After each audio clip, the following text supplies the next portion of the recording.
जय श्री राम।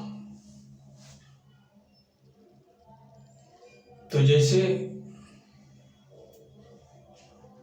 आजकल देखने में आता है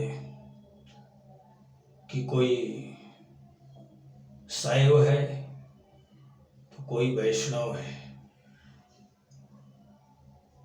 तो शैव खुद को श्रेष्ठ समझते हैं और वैष्णव अपने आप को श्रेष्ठ समझते हैं और एक दूसरे से श्रेष्ठता की होड़ लगी रहती है। अक्सर मैं देखा हूँ भक्तों में जो वैष्णव हैं, जो भगवान विष्णु के उपासक हैं, वो भगवान विष्णु को ही श्रेष्ठ मानते हैं और शैव को तुच्छ समझते हैं। और जो शैव हैं, भगवान शिव के उपासक हैं, वो खुद को श्रेष्ठ समझते हैं, वैष्णव लोगों को जो है तुच्छ समझते हैं। तो ऐसा कई बार देखने में आया है। तो उसी पर थोड़ा लोगों की जो भ्रांति है उसे मिटाने का एक प्रयास स्वरूप जो है आज का ये जो है प्रवचन है। तो वैष्णव खुद को श्रेष्ठ समझते हैं और शैव से द्वेष रखते हैं, जबकि ऐसा करना उनका जो है बिल्कुल अनुचित है। और जो शैव हैं वो वैष्णव को तुच्छ समझते हैं, उनका भी सोचना उचित नहीं है। वास्तव में एक शुद्ध विष्णु भक्त बनने के लिए सर्वप्रथम भगवान शिव का सच्चा भक्त बनना पड़ेगा।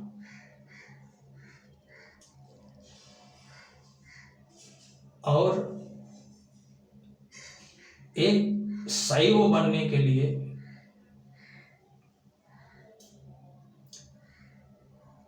भगवान विष्णु का भी सम्मान करना पड़ेगा। क्यों करना पड़ेगा? क्योंकि जो शैव लोग वैष्णव को तुच्छ समझते हैं, तो शैव लोगों को ये सोचना चाहिए कि हमारे आराध्य देव भगवान शिव कितने बड़े वैष्णव हैं, कितने बड़े वैष्णव भगवान शिव हैं। भगवान शिव से बड़ा कोई वैष्णव है ही नहीं, इतने बड़े वो वैष्णव हैं। तो जब हमारा सेव्य ही इस तरह का भक्त है किसी देवता का, तो हम कौन होते हैं किसी को ऊंचा या किसी को नीचा समझने वाले? हमारी क्या विसात है? भगवान शिव कितने महान हैं। भगवान विष्णु की भक्ति में, भगवान राम की भक्ति के सामने स्वयं को मिटाकर रख देते हैं। जब प्रभु श्री राम वन गमन किए थे, सीता जी का हरण हो गया था रावण द्वारा, तो राम और लक्ष्मण जब जंगल में भटकते भटकते जा रहे थे, तो वहां भगवान शिव और माता सती उन्हें इस तरह से भटकते हुए जाते हुए देखे। तो भगवान शिव तो अंतर्यामी है, परमात्मा है, उन्हें तो सब कुछ ज्ञात है कि क्या लीला चल रही है। लेकिन फिर भी अब प्रभु श्री राम अपने अनुज के साथ चले जा रहे थे। भगवान शिव देखे और देखने के बाद सीता जी साथ में नहीं है, उनका अपहरण हो गया है। और आज वो बिना स्त्री के भ्रमण कर रहे हैं जंगल में, और हमारे साथ सती जी हैं। तो अगर मैं प्रभु के सन्मुख जाता हूं तो सती को रोकना अनुचित होगा, सती भी साथ में जाएंगी। तो इस तरह से प्रभु श्री राम आज पत्नी के वियोग में तड़प रहे हैं, और ऐसे समय में मैं उनके सन्मुख सपत्नी अगर जाता हूं तो ये एक तरह का प्रभु को दर्द पहुंचाने जैसा कार्य होगा। इतना गहन विचार करके भगवान शिव प्रभु के सन्मुख भी नहीं गए, और लताओं की ओट में छुप करके प्रभु का दर्शन किए, और प्रभु का दर्शन करके प्रणाम किए। प्रणाम करके एकदम भाव विह्वल हो गए, इतने प्रसन्न हो गए कि बार बार उनकी खुशी अपनी सीमा को तोड़ करके बाहर जो है छलक पड़ रही है। इस तरह से भगवान शिव की विह्वलता को देख करके माता सती को संदेह हो गया कि ये तीन लोक के स्वामी भगवान शिव, भला ये कौन सी शक्ति है, भला ये कौन लोग हैं जिनको प्रणाम किए और प्रणाम करने के बाद इतने ज्यादा हर्षित हैं, इतने ज्यादा आह्लादित हैं कि इस तरह से तो मैंने इनको कभी प्रसन्न और खुश होते देखा ही नहीं था। आज अचानक इतने प्रसन्न हो गए, जितने प्रसन्न कभी जीवन में होकर के हमारे सन्मुख कभी हुए ही नहीं, उतने प्रसन्न दिख रहे हैं। इसकी वजह क्या है?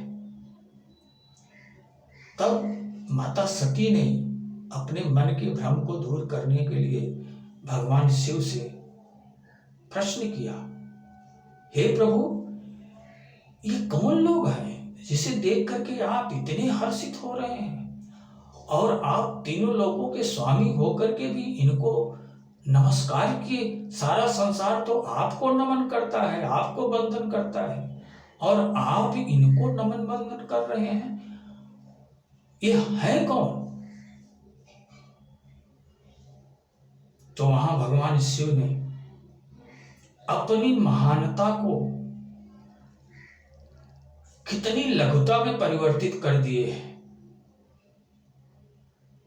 ये तो पुरुषों का सहज भाव होता है। पत्नी के सामने अगर एक हैं तो 10 9 और जोड़ करके 10 बताने का प्रयास करते हैं, डींगे हाँकने वाले। और खास करके औरत के सामने तो और ज्यादा अपनी वाहवाही करने वाले लोग भरे पड़े हैं संसार में। हजारों में नहीं, लाखों में खोजोगे तो शायद 1-2 ऐसे मिल जाएं कि जो इस विचार के ना हो। बाकी तो सबकी यही हाल है कि पत्नी के सामने अपनी बड़ाई से थकते नहीं हैं, कम पड़ जाती है बड़ाई। जितना ढूंढ पाते हैं उतना ढूंढ करके अपनी बड़ाई कर लेते हैं। ऐसी प्रवृत्ति के लोग अक्सर देखे जाते हैं।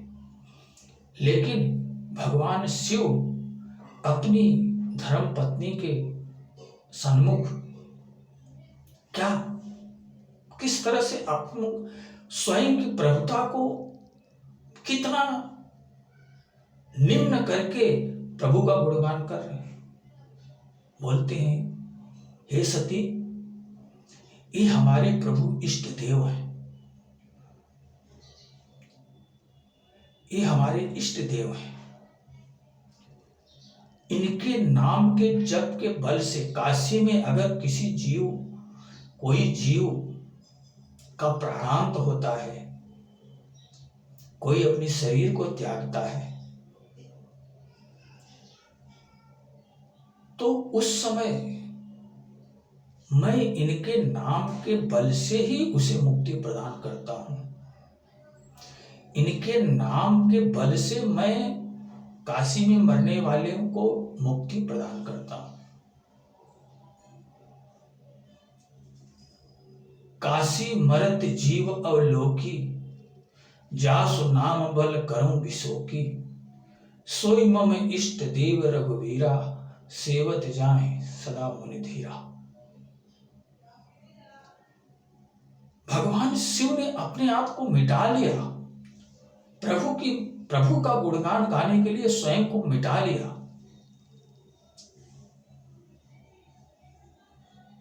सती को आश्चर्य हुआ कि ऐसा भी है, हमारे स्वामी के भी कोई इष्ट हैं। आज तक तो मैं सोच रही थी कि यही त्रिलोक के इष्ट देव यही हैं, इनसे भी कोई श्रेष्ठ है।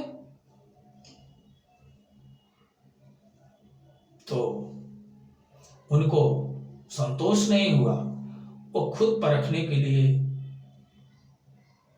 सीता का रूप धारण किया, अपने हिसाब से उनको आजमाया, परीक्षा लिया। लेकिन प्रभु राम उनको माता कह करके प्रणाम किए और पूछे कि माता, आप अकेली जंगल में, भगवान शिव कहाँ हैं, आप अकेली क्यों हैं? उन्हें इतना आभास करा करके आगे बढ़ गए और आगे बढ़ने के बाद में सती अवाक रह गई कि ये तो सचमुच में बहुत श्रेष्ठ है, बहुत प्रभुत्व वाले हैं। ये तो हमारे मायावी, जो मैं सीता का रूप धारण करके इनके सामने खड़ी हुई, उसे भी ये पहचान गए और स्वयं की करनी पर पछताती हुई सती जो है किंग कर्तव्य विमूढ़ होकर के वहां बैठ गई। और जब थोड़ी देर के बाद होश आया, जब आंख खोलकर देखती हैं तो क्या देख रही हैं? आगे आगे प्रभु राम, बीच में माता जानकी और पीछे पीछे भैया लक्ष्मण, तीनों जन चले जा रहे हैं। तो ये सब प्रभु राम की माया को देख करके सती जो है सभी तो हो गई और डरी डरी भगवान शिव के पास आई और भगवान शिव पूछे, क्या हुआ, क्या परीक्षा लिया, कहीं कुछ गड़बड़ तो नहीं कर दिया? तो झूठ बोल दिया, सती होकर के भी झूठ बोल दिया।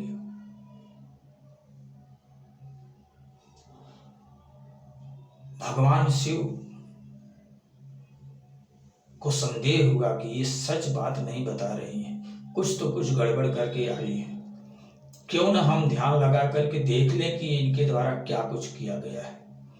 तो भगवान शिव ध्यान लगा करके देखते हैं, जिस तरह से सती जी सीता का रूप धारण करके जिस रास्ते से भगवान और भैया लक्ष्मण जा रहे थे, उनके सामने जा करके सीता का रूप धारण करके खड़ी हुई, और जिस तरह से प्रभु नजदीक पहुंचे और नजदीक पहुंचे तो माता जी प्रणाम, आप अकेली क्यों हो, भगवान शिव कहाँ हैं?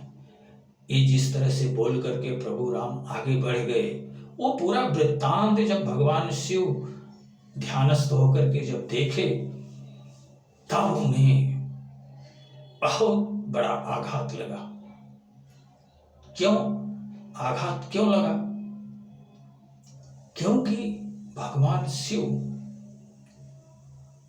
सीता को अपनी माता मानते हैं, अपनी जननी मानते हैं, और सती के द्वारा सीता का रूप धारण करके अनर्थ कर दिया गया था। क्योंकि सती जी भगवान शिव की अर्धांगिनी थी और कोई अर्धांगिनी मां का रोल नहीं निभा सकती। अगर वो मां का स्वरूप धारण किया तो मां का आदर्श कलंकित हो गया। तो उसी वजह से भगवान शिव ने प्रण कर लिया कि अब सती को मैं अपनी पत्नी के रूप में कभी स्वीकार नहीं कर सकता, क्योंकि इन्होंने मेरे मां का रूप धारण किया। आज से ये मेरी मां स्वरूप हो गई अब इनको पत्नी रूप में मैं नहीं स्वीकार कर सकता। और प्रतिज्ञा कर लिए। प्रतिज्ञा करने के बाद फिर से भगवान शिव माता सती को कभी अपनी पत्नी रूप में स्वीकार नहीं किए।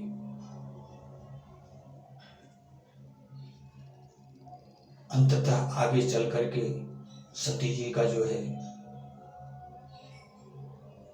देहांत हो गया। दोबारा हिमालय के घर जन्म ली। तब पार्वती जी के साथ में जो है इनका पुनः पाणी ग्रहण हुआ। तब शंकर और पार्वती रूप में जो है भगवान शिव विराजमान है। तो कहने का मतलब भगवान शिव प्रभु राम के सबसे बड़े भक्त हैं। उनसे बड़ा भक्त कोई दूसरा हो ही नहीं सकता है।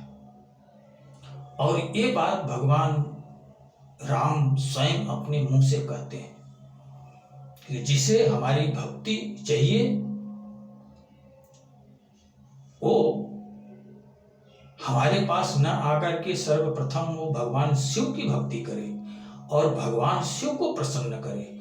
भगवान शिव जब प्रसन्न होंगे और हमारी भक्ति उस भक्त को प्रदान करेंगे, तब वो भक्त हमारे नजदीक आ सकता है और हमारी सेवा कर सकता है, हमें इष्ट मान सकता है और हमें प्राप्त कर सकता है। लेकिन जब तक वो भगवान शिव को प्रसन्न नहीं करेगा, तब तक उसे डायरेक्ट हमारे पास आने का कोई हक नहीं है और वो मुझे कभी पा भी नहीं सकता है। ऐसा भगवान राम स्वयं अपने मुखारबिंद से कहे। निसंदेह भगवान राम को भगवान शिव से अधिक कोई प्रिय नहीं है। शिव समान प्रिय मोहिन दूजा, भगवान राम स्वयं कहे। तो जरा अनुमान लगाइए कि कहाँ भगवान शिव के इष्ट राम और प्रभु राम के इष्ट भगवान शिव एक दूसरे के लिए जो है एक दूसरे के सेवक स्वयं को समझने वाले लोग हैं। भगवान राम शिव को अपना परम इष्ट देव मानते हैं और भगवान शिव प्रभु राम को अपना इष्ट देव मान करके हर समय राम राम राम राम राम राम राम राम का जप करते रहते हैं। तो ये तुच्छ भक्ति करने वाले जो भक्त लोग हैं वो अपूर्ण है, अतृप्त है, दोषपूर्ण है। जो ऐसे ख्यालात स्वयं के मन में रखते हैं, पहली बात। और दूसरी बात कि ब्रह्मा विष्णु महेश ये कोई पृथक पृथक शक्तियां नहीं है। ये ब्रह्म एक ही है। तीन गुणों को धारण करने के लिए सतोगुण, रजोगुण, तमोगुण, इन तीनों गुणों को नियंत्रित करने के लिए वही ब्रह्म जो है अपने आप को तीन स्वरूपों में विभाजित कर लिया है। सतोगुण के अधिष्ठाता भगवान विष्णु, राम कृष्ण, रजोगुण के अधिष्ठाता ब्रह्मा जी और तमोगुण के अधिष्ठाता भगवान शिव। तो इन तीन गुणों को धारण करने के लिए परमात्मा अपने स्वयं के स्वरूप को तीन रूपों में विभाजित कर दिया है, ब्रह्मा विष्णु महेश के रूप में। और यही तीन रूप दत्तात्रेय के रूप में पुनः एकत्रित हो गया है। तो वो कोई पृथक नहीं है, कोई छोटा नहीं है, कोई बड़ा नहीं है। वो जो शिव है वही राम है, जो राम है वही शिव है। इनमें कोई अंतर नहीं है। और जब वो आपस में इतना हार्दिक स्नेह, अनन्य प्रेम रखते हैं, तो भला भक्त क्या चीज है? भक्त कौन होते हैं? किसी को छोटा और किसी को बड़ा समझने वाला। ये छोटा और बड़ा समझने की बीमारी बहुत गंदी बीमारी है, और इस बीमारी की वजह से संसार काफी अशांत है। जबकि वास्तविकता ये है कि न कोई छोटा है और न कोई बड़ा है। अगर कोई छोटा और कोई बड़ा है भी, हो भी सकता है, तो वो अपने गुण धर्म की वजह से छोटा बड़ा हो सकता है, और छोटा बड़ा होने का कोई सवाल नहीं है। प्रत्येक जीव, प्रत्येक प्राणी को, चाहे पशु हो, पक्षी हो, कीट हो, पतंगा हो या मनुष्य हो, उसकी उपस्थिति भिन्न भिन्न हो सकती है, किंतु जीव, सारे जीव एक समान है। वो अगर श्रेष्ठ बन सकते हैं तो अपने गुण धर्म से श्रेष्ठ बन सकते हैं, और दूसरा कोई उपाय नहीं है उन्हें श्रेष्ठ बनने का। तो ये विवाद शैव और वैष्णव के अंदर ये विचार नहीं रखना चाहिए। शैव को वैष्णव लोगों का सम्मान करना चाहिए, वैष्णव लोगों को शैव लोगों का सम्मान करना चाहिए। किस तरह से सम्मान करना चाहिए? जिस तरह से प्रभु श्री राम भगवान शिव को अपना किंकर समझ करके, नतमस्तक होकर के उनके सन्मुख प्रस्तुत होते हैं, और भगवान शिव जिस तरह से भगवान विष्णु प्रभु राम के सन्मुख जो है स्वयं को जो है एक सेवक के रूप में प्रस्तुत करते हैं। अगर भक्तों में यही भाव आ जाए तो क्या गलत है, और होना भी यही चाहिए। एक शैव वैष्णव को सम्मान करे, वैष्णव के सामने अपने आप को छोटा साबित करे, जिस तरह से भगवान शिव स्वयं को भगवान विष्णु के सामने छोटा साबित करते हैं, और एक वैष्णव एक शैव के सामने स्वयं को छोटा समझ करके प्रस्तुत करे, तो इससे क्या होता? इससे दोनों तरफ से जो है प्रेम की बढ़ोतरी होगी, प्रगाढ़ता बढ़ेगी, प्रेम की प्रगाढ़ता जो है बढ़ेगी। अब छोटा बड़ा हम श्रेष्ठ करके आपस में लड़ना, ये तो अज्ञानता का द्योतक है, ये कोई बुद्धिमत्ता का काम नहीं है। तो हमारा यही कहना है कि न शैव छोटा बड़ा है, न वैष्णव छोटा बड़ा है, वो शक्ति एक ही है, केवल दो रूपों में विभाजित है। भगवान शिव को मैं तो ये कहूँगा कि अगर आप शैव हो तो विशेष रूप से शैव बन के रहो, लेकिन थोड़ा वैष्णव भी बन करके रहो, क्योंकि वैष्णव विष्णु स्वरूप भी भगवान शिव का ही स्वरूप है, किसी अन्य का नहीं है। तो उससे भी स्नेह ही करना है, उस स्वरूप से हमारी कोई जाति दुश्मनी नहीं है कि जो उन्हें देख करके मुंह फैले। अक्सर देखा जाता है, बहुत से लोगों में ये पाया जाता है। तो आज इसके ऊपर थोड़ा अपने भक्त भाइयों को जो है ये समझाने का प्रयास किया हूँ कि न कोई छोटा है न कोई बड़ा है, आप सब एक समान हो। अगर करना ही है तो तन्मय होकर के भक्ति में ध्यान दो। ये छोटे बड़े का ध्यान मिथ्या धारणा है, छोटे बड़े का ध्यान नहीं करना चाहिए, एक बात। और दूसरी बात, जो भी अपने सन्मुख आए, हर किसी का सम्मान करना हमारा परम कर्तव्य है। तो इस हिसाब से भी अगर देखा जाए तो किसी का सम्मान हम कर सकते हैं, लेकिन अपमान करने का हक हमको नहीं है। अगर हम किसी का अपमान करते हैं, हमारे द्वारा किसी का अपमान होता है, तो हम दोषी बन जाते हैं। लेकिन अगर हम किसी का सम्मान करते हैं, किसी को प्रेम देते हैं, तो उसमें हमारा किसी तरह से कोई नुकसान नहीं है, बल्कि उसमें हमारा सम्मान ही है। तो इसी के साथ मैं अपनी वाणी को विराम दूंगा। आप लोग ध्यान रखिए, कभी आपस में इस तरह से छोटा बड़ा कह करके लड़ने झगड़ने की आवश्यकता नहीं है। जय श्री राम।